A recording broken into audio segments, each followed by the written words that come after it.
going to talk about one of our favorite generations. We'll talk about Gen X, and really the way that demographics are shifting all of the American economy, but also particularly giving, and what that means for Gen X, which is honestly the least discussed generation, not just in philanthropy, but also in sort of modern media. They tend to be forgotten, maybe a little bit more discussed than the silent generation, which is the folks older than the boomers. But really, really excited. I know that my guess is probably about 35%, 40% of the audience here would identify as Gen X, maybe 30%. So if you are a Gen Xer, you should feel free to hop in and share your perspective at any point.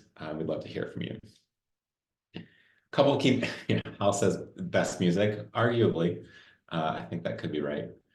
All right, a couple quick housekeeping notes before we get started. One, as usual, this is CFRE approved for 1.0 credits. So how does this work? You make your own notes and then we back you up in case you get audited. But the way we can back you up is we've added a question to the survey at the end of the session. So end of the session, we will drop in a survey to the chat and you will fill that out. It will take about 60 seconds and this will be very helpful to all of us. So let's do that. Here's the agenda. Big thing is that we will send you the recording and the slides later today. Why do we do that? One, so if you want to furiously take notes, you can do that. If not, just sit back, hang out, grab some coffee or tea. And then separately, a lot of times, what we see people doing is saying, wow, minute 35 to 46 or whatever, or slides, 19 through 20 were really important. I want to share that with my team. And then you can share the recording, not necessarily the whole thing, but whatever is most useful to you, to your team as you think about new strategy here. Okay, quick intros. My name is Patrick. I'm lucky to be the co-founder and co-CEO of FreeWill, pictured here alongside my wonderful co-founder, Jenny. And we are lucky to be joined by a FreeWill team that is almost at $10 billion raised for charity. We have almost 1,500 nonprofit partners and combined about 4 centuries of fundraising experience. Why do we shout them out? Because a lot of the work in this presentation happens by people that are not me. I obviously do some of it. And big shout out, particularly my colleague Phoebe, who's on the call. Thank you, Phoebe. She'll be hopping in with some different questions and answers and logistics. But big shout out to Phoebe, who did a lot of work putting this together. So thank you, Phoebe. Okay, one last thing before we get rolling. We're always super grateful that you're here. We're grateful that you are the kind of person who is learning about the world, learning about fundraising, learning about what to do about it in order to impact your mission and grow your career. So thank you for all of that. We are going to send one of my favorite books. I am about a third of the way through. It is on my bedstand right now. A book called Generations by Dr. Jean Twenge. And it talks about the differences between Gen Z, Millennials, Gen X, Boomers, and Silents, and how it all shapes Americans' future. So it's super interesting.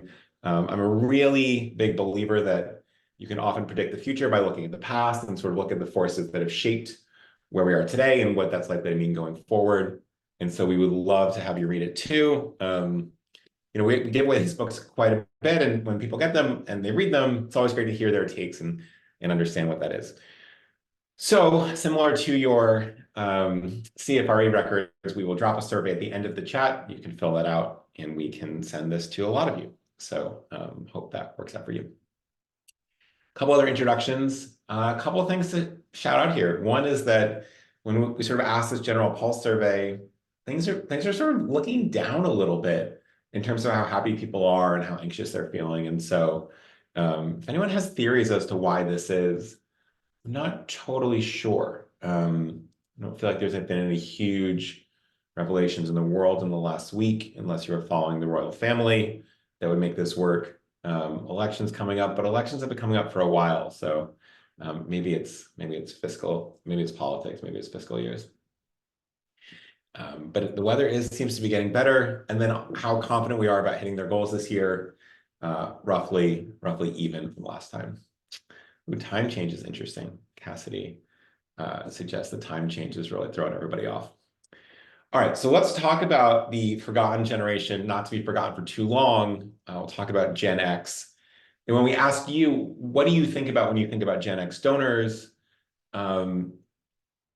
there's a lot, right? And so a couple of things, but under independent is the number one thing, right? Independent, skeptical, engaged, generous, transitional, right? Passionate, knowledgeable, underestimated was really interesting, untapped, a lot of digital, a lot of tech savvy. And so we see a lot of this across the board. But before we dive too much into giving patterns and really clear tactics for giving, let's dive into, let's get sort of a general shared understanding of who the heck Gen X is. So here's some shared facts. One is, it's you don't get to identify as Gen X or not, right? You were born between 65 and 1980. You were born after the boomers. You were born before the millennials. And this year, you will be 44 to 59, right? Next year, which is wild, the oldest Gen Xers are turning 60. So that's how this generation is rolling out. 65 million Americans are Gen X, 8 million fewer than millennials, and 5 million fewer than boomers. So one of the defining characteristics is that Gen X is a bit smaller than preceding and subsequent generations. That's a little bit why they get forgotten sometimes.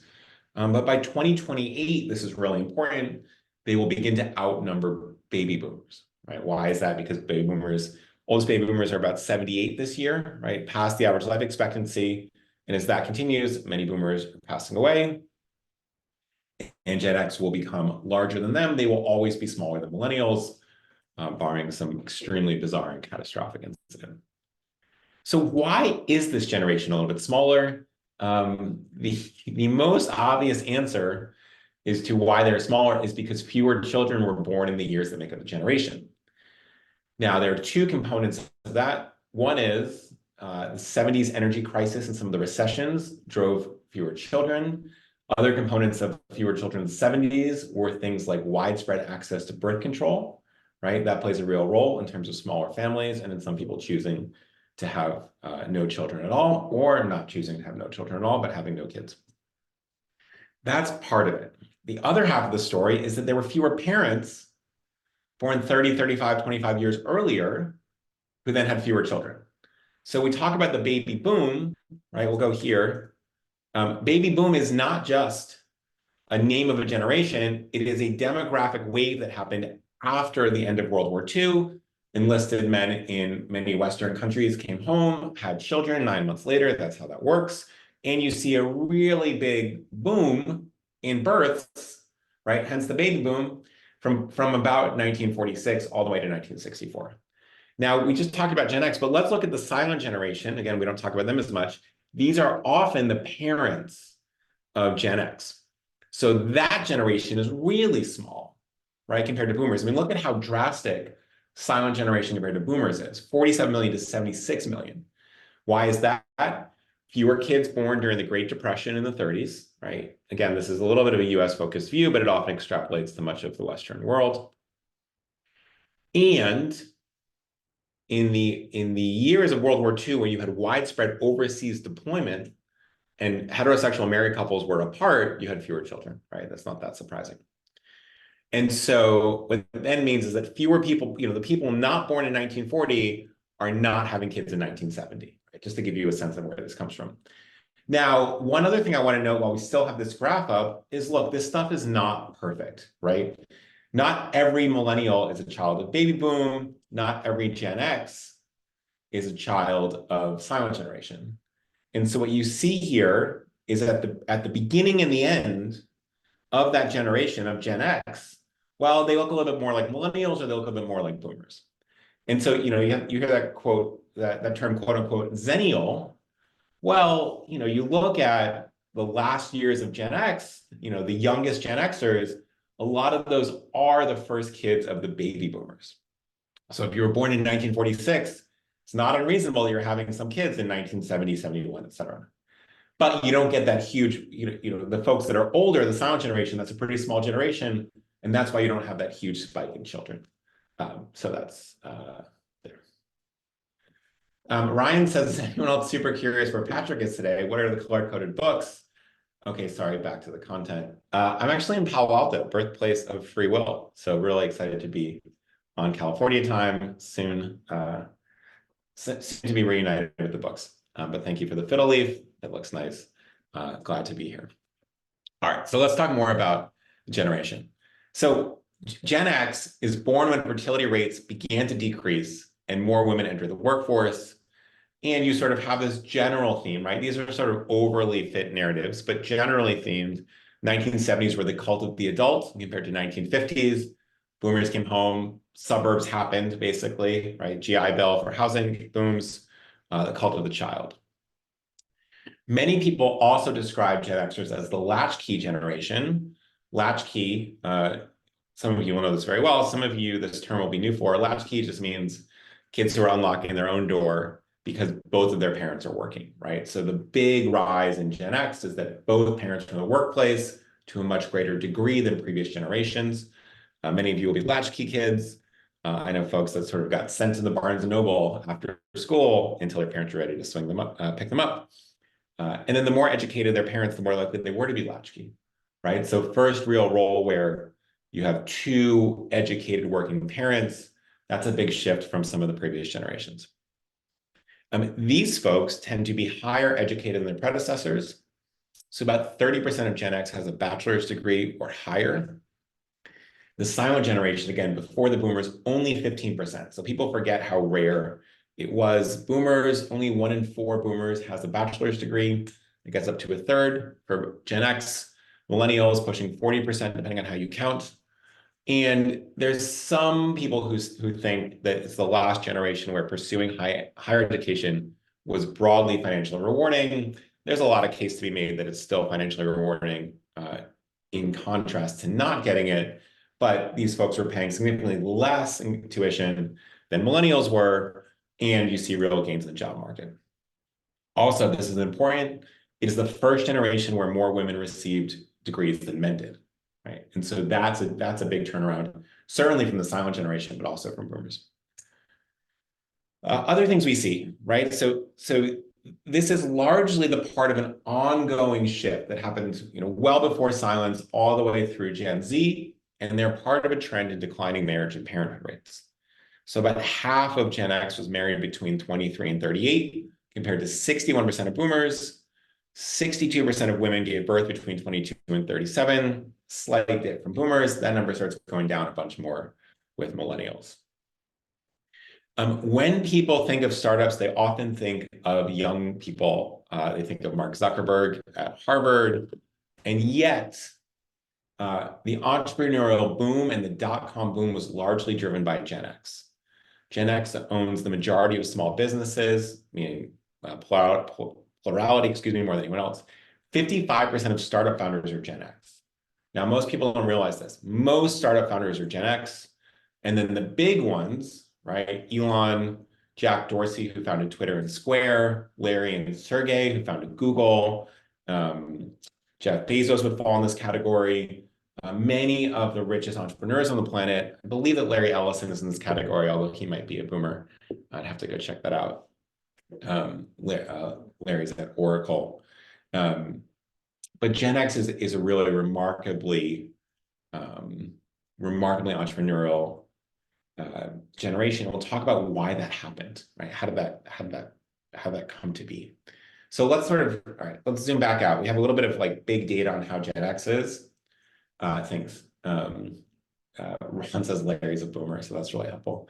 So what is the life of a Gen Xer, especially if you didn't live through it? What does that mean, right? It means you grew up in the 80s, recession, you were in the Cold War when the federal debt tripled, the government was increasing focus on defense programs and cuts to domestic aids. You lived through the crack and AIDS epidemic. You saw an increase in crime, anti-drug laws. You saw the 3 strikes rule in California, rise in the prison population. You tend to be a little bit more skeptical of government, right, compared to previous and future generations. And you're more conservative than boomers are on economic issues, right? You don't believe to the same degree that government is the solution as opposed to the problem, as Ronald Reagan would have said it. When we think about this life of a typical Gen Xer, just to really sort of walk through it very quickly, you're born in 1973, right? We're picking the middle point here. Fertility rates are in decline. It's the peak of the oil crisis. you're 2 years old when the Vietnam War starts. So this isn't like a huge part of your formative experience the way it might be for some boomers. You're 8 when Ronald Reagan assumes office. You're 9 when unemployment hits 11% in the big downturn of the early 80s. And then you're 11 years old when this guy on the right shows up. And the first Apple Macintosh computer comes out, right, in 1984. There's a famous 1984 commercial, if you've ever seen it. And it really starts the dawn of home computing, right? And this sort of curiosity in the home. A lot of the entrepreneurs that we talked about in previous slides would have gotten this and started to toy around. Run DMC, by the way, becomes the first platinum selling hip hop group. You know, Gen X invented hip hop. Good for you guys. The Berlin Wall falls when you're 16 years old. It marks the unofficial end of the Cold War. At 18 in 1991, we start to see the first Persian Gulf War. Also, CDs overtake cassettes, right? People forget what a revelation CDs were and how just flawless the sound was compared to cassettes. And before we started burning them later, by 1993, AOL gains popularity, the internet goes mainstream. Now, this is a really important point, right? You're 20 years old, the internet starts to really show up, and your entire adult life is spent with the internet. This is the first generation who basically has their entire adult life with the internet, which then you can see plays a role in a lot of the things they invent along the way. At 21 in 1994, Kurt Cobain, lead singer who personified the 10-year grunge trend, dies by suicide. Many of you know this, but grunge was this huge movement coming out of Seattle, created a lot of really outstanding music. At 27, the dot-com bubble burst in 2000. You're 28 years old in 2001 when 9/11 happens. Also, cell phones are now ubiquitous, right? So you go into your 30s with totally ubiquitous cell phones, smartphones coming soon, beginning of the war in Afghanistan. At 34, the first iPhone is released, and smartphones and all of the accompanying apps and technologies become ubiquitous. In same year, the housing crisis and the Great Recession starts in 07, 08. Age 35, the first Black president in your lifetime is elected. Age 37, Blockbuster goes bankrupt, right? There's the old sort of video killed the radio star song that would have started the generation in the 80s, I think. And then you see basically the end of video cassettes, which is really sort of a huge component. Gen X was the Blockbuster generation. You also see Sam Goody fade out along the ways that would have been a huge part of a Gen Xer's life. Age 42, again, you're in your 40s, you're starting to see the social change happen. Supreme Court rules in favor of gay marriage. Age 47, COVID-19 hits. So that's the life, right? And you can see how that starts to shape a lot of different components of how people come to be the way they are. When we ask you, do these people matter to you? Do they matter to your organization? What you see here is a really big chunk, have between 1/4 and half of your donors who are Gen X, and about 14% of you say, yeah, it's like half to 2/3. No one says more than 75%, but really, really meaningful components are Gen Xers. And by the way, this is only going to go up for the next 20 years. We ask you what percentage of your major donors, less than 25% for most of you, right? So let's just go back to this for a second. Most of you have a good chunk of your donors being Gen X, and yet most of you don't have a big chunk of your major donors being Gen X. And so what is the fundamental challenge of the next 5 years when we think about generations? It's moving some of the Gen Xers into major donor world, because your boomers are retiring and in some cases passing away, and no one is going to fill their shoes like Gen X is, right? Millennials and certainly Gen Z do not have the wealth to step up to fill those shoes, and it has to be Gen X. When we ask you what percentage of your fundraising dollars come from Gen X between 44 and 59, well, most of you say less than 25%, but you're starting to see that ebb up a bit. So it sounds like we have a lot of mid-tier donors in Gen X world that are not major donors yet, but they will be. So let's dive in on some giving trends here. Gen X tends to donate to charity, right? I mean, this is really interesting. They're more government skeptical, and they're more willing to take it into their own hands. I mean, those things actually can be highly correlated. 40 million Gen X donors, 59% of Gen Xers donate to charity. Despite being a smaller generation, they give 20% of all charitable dollars. In comparison, boomers give a lot more and millennials give a lot less. They're the most charitable with their time, and 37% of Gen X volunteers. This is more than any other generation, right? So the most volunteer-friendly organization or generation, excuse me. 60% of Gen Xers say they research a nonprofit before making a gift. 69% give online through a charity's website. Remember, this is the generation whose entire adult life has been online. They are not quite the digital natives of millennials, but they are certainly not boomers here. 39% say they're likely to donate in response to a social media appeal, and they're very deliberate with how they choose to give. So it's really interesting. One of the biggest turnoffs for Gen X is whether they think their donation was used wisely. So showing impact is really important. Now, this is different than just saying, hey, 90% of our money went to programs and 10% went to fundraising. It is showing actual impact, which is really, really key. Gen X is hitting their stride. This is when we look at the next, the coming 2, 5, 10 years, Gen X is becoming and has become an economic powerhouse. And so we need to pay more attention to them than we did 10 years ago. Remember, when we talk about, who can be a major donor, you really need one of 3 ways to become wealthy, right? You can earn money through compensation, income. Most of us have jobs. We get paid for our jobs. That is the dominant way that we earn money. You can grow investments, property, real estate, and stocks, among other things, including cryptocurrency, which we will talk a ton about, I think, next week or in 2 weeks. Or you can inherit wealth, right? What we used to call the old-fashioned way of getting rich. These are the only 3 real ways to make money. Yes, you can get a big lawsuit, you can win the lottery, but for the most part, this is the path to becoming wealthy enough to make a major impact financially on your organization. And the key thing to realize here is that Gen Z is at our peak years for all 3 of these paths. And the pandemic actually pushed all this stuff forward. So Gen X experienced the biggest wealth leap in terms of what we started, I'm not Gen X, but what they started the pandemic with and ended the pandemic with compared to any generation. So their aggregate net worth, meaning how much money do all the Gen Xers have in America, went up by 50%. And their total wealth went up by $13 trillion. This is more than boomer wealth went up. They now own 29% of US wealth. As you can imagine, that's only going up. And since 2010, the median net worth of a Gen X household has risen by 129%. So good for you all, right? Good for the Gen Xers. Why is this happening, right? I mean, let's also just note very quickly that at 2022, they owned more wealth per capita than boomers did at the same age.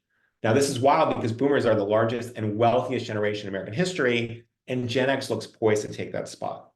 So they're in their best earnings and saving years.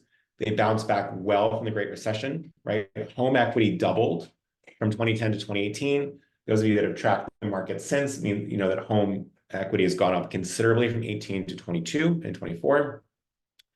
Financial assets had a strong recovery, and they're still working, right? So all of their investments are going well, but we're also just making more money, right? We, meaning Gen X, not me.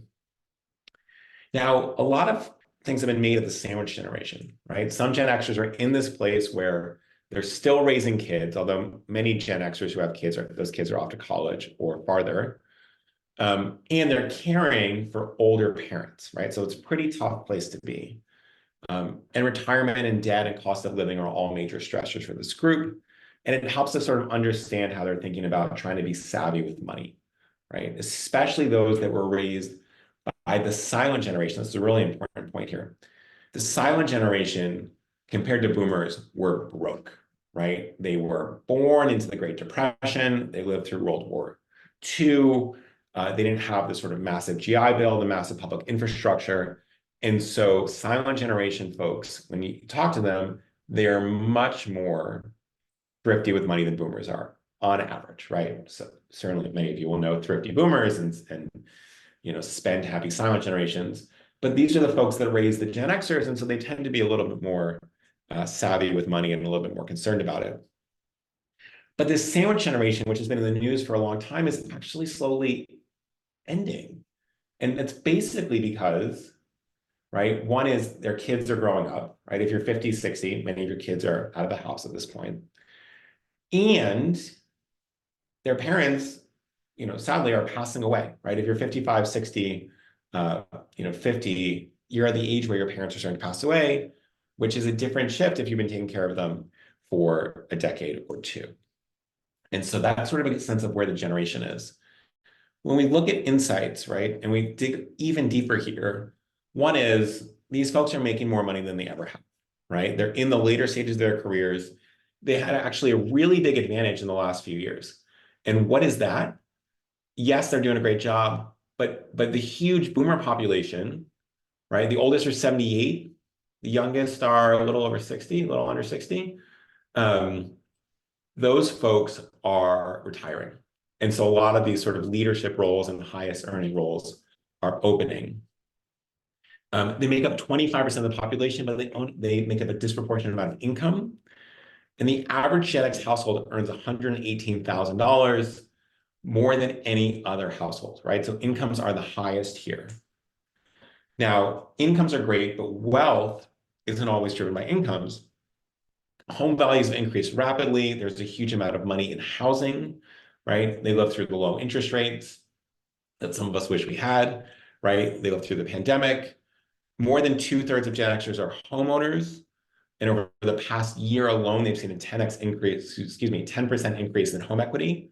They own 29% of US household wealth compared to 17% in 2017, right? So really, we're seeing the story of these folks stepping into their peak. Third, this is really important too. Gen X has done a good job investing, and those investments have appreciated quickly in the last few years. The stock market is roughly at an all-time high this month. It's already risen 9% this year. Cryptocurrency, which everyone stopped talking about 2 years ago, has hit its third straight record. And earlier this week hit about 73,000. It's down a little bit. But this month is the highest that crypto price has ever been. And Gen X owns a surprisingly high amount of crypto. If you are interested in crypto, our next session is going to be on what fundraisers should know about all-time record highs being hit in crypto, and what are the pitfalls, what are the opportunities, and how we'll do that. So a quick preview we'll talk about later. 38% of Gen X owns individual stock. They own 26% of the whole stock market, and crypto ownership is at an all-time high. The fourth thing, and the thing we don't talk about enough, is they are set to inherit a huge portion of the great wealth transfer. Up to $73 trillion, by some new estimates, $90 trillion will be passed off from older generations over the next 20 years. And Gen X, especially the youngest Gen Xers, those are the kids of the oldest boomers, they're going to receive a huge portion of this, $31 trillion over the next 2 decades. And Gen Xers and millennials will inherit this, making them your biggest donors overnight, right? So this is a really big shift. Now, again, this is on average. So we don't want to say that every Gen X or millennial is inheriting a bunch of money, but all of the money the boomers have is going somewhere.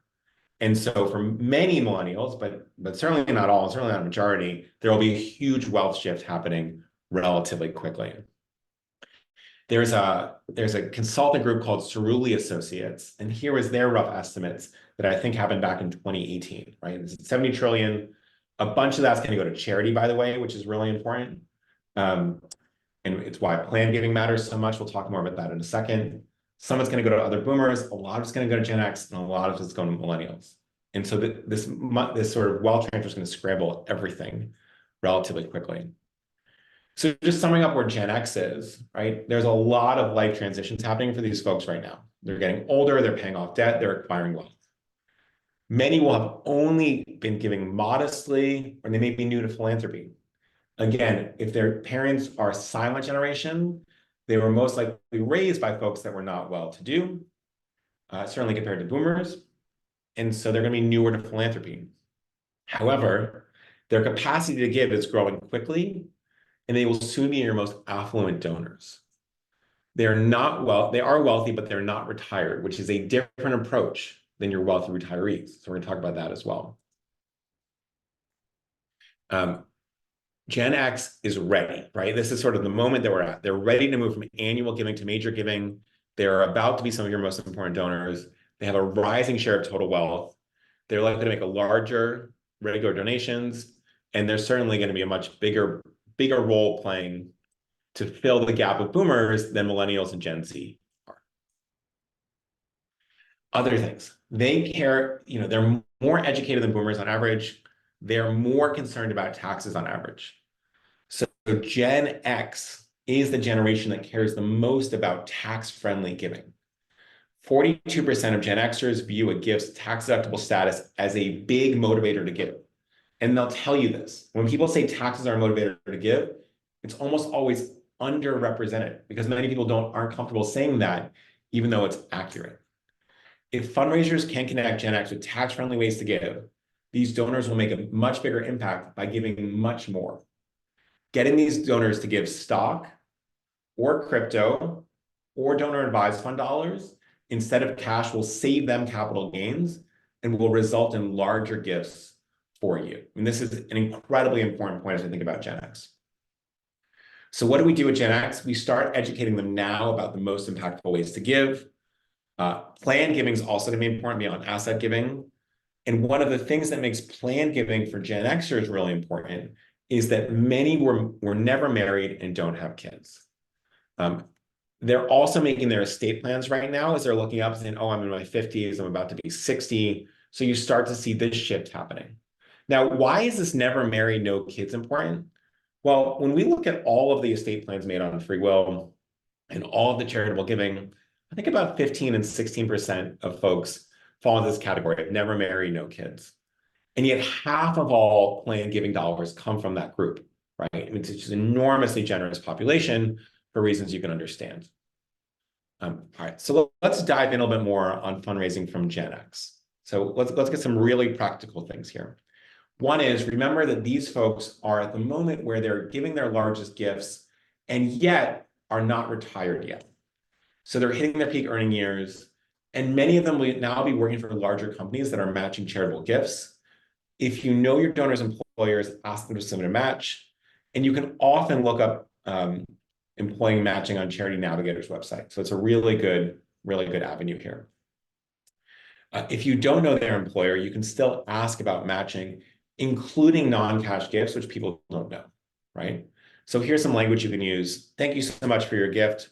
You may already know this, but many of our supporters don't realize that their employers will match their charitable contributions. Does your employer do matching gifts? So you get a gift, this is the thing you can immediately send to folks. 2, stock in particular, but also cryptocurrency. Say this again, stock in particular, and also cryptocurrency is really going to be the dominant way that you're going to get major gifts from Gen X. Gen X is looking for tax-friendly ways to give. Gifts of stock will be more advantageous to them because they'll avoid capital gains taxes. The investment patterns of Gen X meant that they started investing in the 2000s and the 2010s. And if you look at the charts of the major indices, you've seen enormous growth through that. So not only do they own stock, which is important, but they own appreciated stock, which makes it appreciated just means it's gone up in price. They own appreciated stock, which is exactly what you want to be giving to charity. They are likely to pass on these tax savings to the organization. And what we see is that the same people who give $100 or $200 or $1,000 in cash will give $1,000 or $2,000 or $10,000 in stock. Same people, larger gifts. And the fastest way to get much bigger gifts is to change the way that people give. When we asked you, though, on a scale of 1 to 5, how well do you think your Gen X donors understand how to give stock or how to give crypto? The average is only about 2.8 for stocks and about 2.6 for crypto. And so what we see here is there's a mismatch between what is best for the donor and best for the organization and what people know how to do. And so we look for educational opportunities to share the benefits of these gifts with donors and make it easy to give. It's especially important now as our markets are at an all-time high and news about stocks and news about crypto being an all-time high is a dominant message that these donors are receiving, right? So it's a really good time. From a tactical standpoint, one of the best things that you can do for your donors across the board, but particularly for folks who have a lot of assets, is send them what we call a permanent giving guide. A permanent giving guide is a tactic that we invented, I think, last year. and it's gotten sort of rave reviews from nonprofits and donors already. And it's a letter that explains the benefits of various types of non-cash giving. It specifically says that this advice is good for any of your giving and not just giving to your organization. Why is this important? It's because we're asking folks to keep this letter as a reference point that they go back to whenever they're thinking about any philanthropic giving. Now, what happens? Well, one, they become savvier donors, which is a really important piece. Sorry, these graphics just show up when you start making hand gestures. And two, every time they think about giving, they think about your organization because they're going back to this thing with on your letterhead or in a brochure mode that has your big logo on it and maybe a story of impact. And it can be really, really, really good. And so we have we have a free AI tool for the industry. It's called Willy. You can go to check it at willy.freewill.com, and you can use that to build your permanent giving guide. But anyone who's giving you more than $100, it's a really good thing to be sending out, either over email or mail. Here's what it looks like in sort of a done-up version. And you see this really big thing. Please keep this guide for future reference. Hold on to this forever, right? So it costs you about $1 to send out, maybe more, maybe less. And for the rest of this donor's life, they're holding on to it with the logo of your organization, walking through all these types of giving, right? So really incredibly powerful. One of the simplest ways to radically upgrade your giving strategy is by sending this out. Tip 4, we want to make sure our websites are not just built for retirees. This is a real problem. We sort of, spend some time every once in a while poking around at your websites to really understand how the nonprofit world is doing, what they're doing well, what they're doing poorly. Remember, this group is not retired. Why does that matter? It means that most of the giving is going to happen on nights and weekends, which means that if you say, oh, to give stock, just call Sherry at the front desk, here's the phone number, but Sherry's not picking up after 5 p.m., then these folks are going to call, leave a message, and maybe never give. So what we need is there needs to be easy ways to give at times that are convenient for them to do so. And what we mean by that is having all that stuff on your website, right? And not in response, right? We're not waiting. We're having a moment. We're thinking, oh, I really want to give to the museum right now. Let me go on the website and try to give stock. And if they can't give stock, but it's 8 p.m. on a Saturday or after work on a Thursday, and they can't reach you, well, then once that energy starts to dissipate, you're not going to get that gift. So really important thing, make sure that at any point in the day, in any point in the week, folks can make sure to find the best ways to give and give you those really large gifts. Tip 5, we want to educate them on planned giving now. Now, this is a little counterintuitive, right? These folks are not yet 60. Some folks will pass away at 60, but most won't. But they're in a period of transition, right? Maybe their parents passed away. Maybe they have a lot of, maybe they had an inheritance. Maybe their kids are finally adults. And in this moment of transition, this is when people are making their estate plans. This is when they're making that first plan on where does all my entire life savings go if I or my spouse and I should pass away. Adults between 45 and 64, which is roughly Gen X, account for 39% of all bequest dollars committed to charities through FreeWill. Now, 64-ish is still boomers, but you get a rough sense of what the age is. And if you can capture these bequests, this is a really important point. When you get a planned gift, you'll then get more real-time dollars from those donors. Research shows by our friend, Dr. Russell James, shows that people who make a planned gift then increase real-time giving by 75% over the subsequent 5 years, right? This is a really big thing. So you're getting that planned gift, you're identifying high-capacity donors, and they've made that mental leap to say, yes, you're part of my family, and the next time an appeal comes, they'll make bigger gifts. And as I mentioned, it identifies your diehard supporters, right? So if you see that me, even though I'm not going to pass away anytime soon, leaves you $400,000 estate gift, well, you should probably have a major donor visit me and we start talking about things, right? So that's really important. How do you do this? You want easy ways for donors to make their estate plans. You want easy ways for donors to leave a bequest to your organization. Online tools like FreeWill are great. We obviously love them. But you can have will-making kits from other places. You can have a list of local lawyers to do estate planning. You can run estate planning workshops and invite people of all ages. And you want to include information about this in email outreach and e-newsletters and things like that, right? So it's pretty straightforward. When you do this, right, when you make asks about planned giving, let's make it clear that anyone can make a planned gift and it doesn't affect them financially in the moment, right? Because some of the Gen X is still strained economically. But we found a few times when it works really well. So January around New Year's resolutions, and August around Make-A-Will month. If you do not have plans yet, please make plans to participate in Make-A-Will month. It is an astonishingly good fundraising tool. I mean, just millions and millions and millions of dollars, in fact, hundreds of millions of dollars get allocated every year during Make-A-Will month. It's one of the most interesting fundraising phenomenons we have seen. And participation goes up every year, both from nonprofits and from people who are making estate plans and including charities in your will. So it's March, probably in the next few months, start making your plans for Make-A-Will month.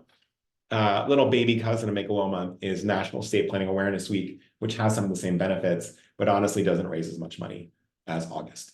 So do that. Number 6, right? We're sticking out plan giving for a second. Remember that as wealthy and powerful as Gen X will become, they are a fundamentally smaller generation than boomers. That will never change, right? There are more boomers now than Gen X. As boomers pass away, there are not enough Gen Xers to fill their shoes. And so we need to find other ways to make sure we're bridging the gap in terms of revenue and lost revenue from donors who are no longer giving because they're passing away, right? Many of you who said, oh, 25% of my donors are Gen X, some of you say 75% of your donors are boomers, right? Or at least half. And so we need a plan to make sure that we're capturing a lot of donor giving over the next 20 years from boomers as well to make sure we're bridging that gap until we get back to the larger millennials. Plan giving is probably the best way to do this, right? Boomers own so much housing and asset wealth that plan giving is going to be driving these transformational gifts at many of your organizations, and it's going to help you bridge the gap between the two larger generations with a smaller generation in the middle. All right, so a couple of quick resources, then we'll do a little bit of questions, and then we'll end a little bit early. So I hope that was useful. If it wasn't, please tell me aggressively in the survey, and we will do our best to make it better next time. So we are going to send a couple of housekeeping notes. We're going to send a copy of Generations by Dr. Jean Torrenge to 20 people. I think my colleague Phoebe is going to drop, thank you, Phoebe. In the chat, there's now a link. That link goes to our survey. That survey takes 90 seconds. We are extremely grateful if you fill it out. And this is one of the things to do so. And then in 2 days, in 47 hours exactly, at noon Eastern, 9 a.m. Pacific, 10 a.m. Mountain Time, 11 a.m. Central Time, we're doing what we call a product showcase.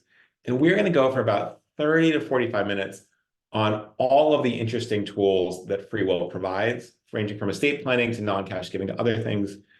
I believe, and I might get in trouble for saying this, that we are going to be in this session unveiling some really cool artificial intelligence capacities that we've added to the tools, or that are about to be added to the tools. And so if you're interested in how AI is driving more giving in some of them, especially in major giving, right? Major and planned giving, and how AI is deployed within these tools, come check that out. We think it will be, it'll be awesome. So it'll be very chill, very informal, 30 to 45 minutes on Thursday, but come see that. There's a small note or a small question in the survey. And if you're interested, we'll send you an invite. So that's that. And before we get to questions, I'm going to invite you to next Tuesday. So there's a bunch of stuff going on. Next Tuesday, we're going to do a deep dive on crypto, which we have not done in a while. But by all reckoning, crypto is back. I mean, Bitcoin is past 70,000. Ethereum is up. We're starting to see some crypto donations trickle in. And if you want to get smart in a very short amount of time around, hey, crypto is not going to be the dominant part of my fundraising strategy in 2024, but it might be a really good component to help me hit my goals. What are the pitfalls? What are the opportunities? How do we do this? How do I talk about crypto without sounding like an idiot, right? All these things we'll dive in, and we would love to have you on that. And so if you want, by the way, someone says, what's the link to sign up? I believe the invite is in the survey as well. So So thanks for that. Okay, so I will pause my screen share. We will do a couple of questions, and then we'll wrap up in a few minutes. Great question. Jessica says, are you expecting that many years from now, we will see a lot of similarities with Gen X and the generation currently being born? Lots of talk about millennials not having as many kids, so it seems like the wave will go back down. So interestingly, we talked about who Gen X's parents are. Gen X's parents are the silent generation for the most part.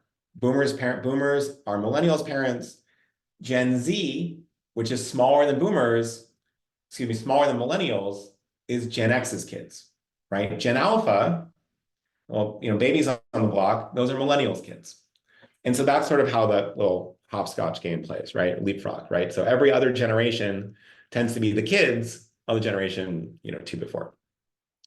So Gen Z, right, who's got its own little cultural quirks, is the kids of Gen X who had their own little cultural quirks. So Gen Alpha, right, the generation currently being born, will have the millennials quirks, right, and all of our weirdness.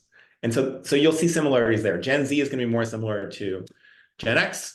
Gen Alpha will be more similar to millennials. Let's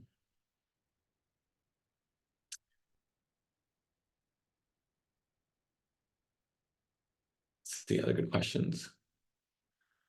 What do we keep in mind in terms of messaging when we market to Gen X? A couple things. One is probably three things. One is they want real impact, right? So you want to know, hey, your dollars are going here, and be very clear on what kind of impact we're having. Two is Gen X, in part because they were raised in a time of technology, like millennials, is less patient than boomers and silent generation. So one of my favorite things to do, and I think we did this in a stewardship webinar recently, is we talked about the sort of phrase right now, right? So if I give you $200, and I'm a Gen Xer, I'm not, but a Gen Xer gives you $200, thank you so much. Your money is being put to use right now doing X, Y, and Z, right? Thank you for this gift. It's being put to use immediately doing, yada, yada, yada. And so we really want to say, thank you, your money is being put right to use, and that will create a reinforcement mechanic where people get really excited about giving again. Third thing I'm messaging, we talked about this, but I'm just going to reinforce it. Gen Z really cares about, Gen X really cares about taxes.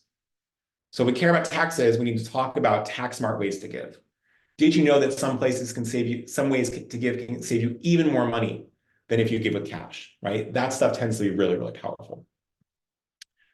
A couple questions on donor advised funds. Are they outsized holders of donor advised funds as well? They are second to boomers in terms of donor advised fund ownership. But they will be, donor advised funds are very online.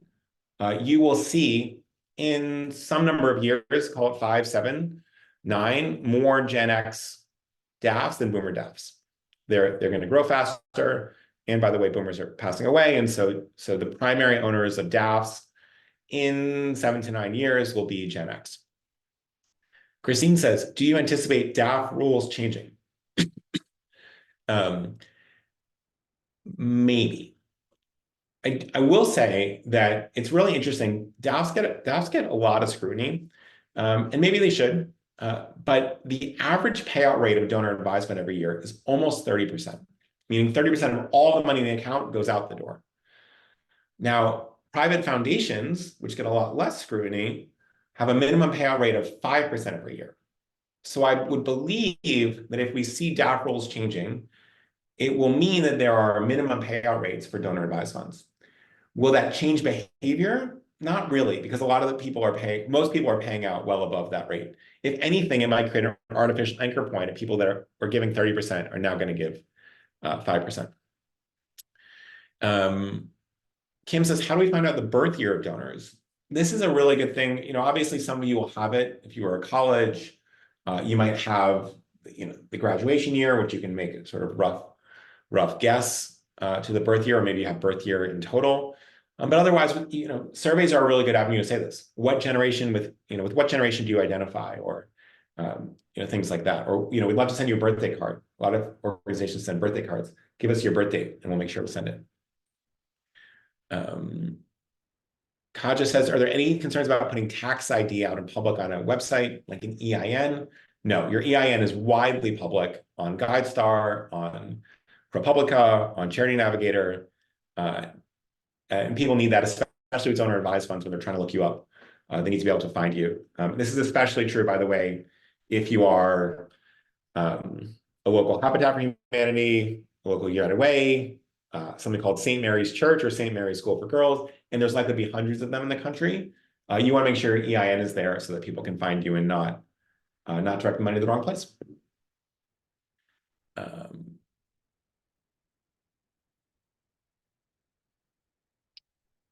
Let's see. Let's have one more question. Andy, this is a very good question. Is there still a way to make a tax argument for mid-level donors who give from cash, since the standard deduction has been increased to a level where fewer people itemize their taxes? The important thing to know is that especially stock giving, where you avoid capital gains taxes, are beneficial for any donor, whether or not they itemize deductions. And so it's a really big upgrade to give stock for basically everybody, right? I'm trying to think of an example where cash giving is better than stock giving. I don't think it exists. I think it's, as long as the stock is held for more than 1 year and as long as it's gone up, stock giving tends to be across the board strictly dominant to cash giving. So great question. Okay, Clarissa says always assets over cash, which is a really good note to close on. If you take one takeaway, generally giving always assets over cash. All right, with that, we are almost up on time. My colleague TB has dropped the survey in the chat one more time if you haven't done it. We'd love to see you on Thursday to do a little bit of a show and tell on things we're building, especially some of these cool AI tools, which I think you'll love. And next week, next Tuesday, we're going to deep dive on crypto, which is a whole brave new world for many of you. Will be really interesting. We'll pull a lot of great research and talk about what makes that possible. So big thank you. Have a wonderful week. Happy start of March Madness. Hope your team wins. I hope your bracket is successful. And happy spring as that's happening. We'll see you in a few days and we'll see you in a week as well. But take care. And if you have any questions for me, easy to find on LinkedIn, or you can find me at patrick@freewill.com. So have a great week and see you all very soon.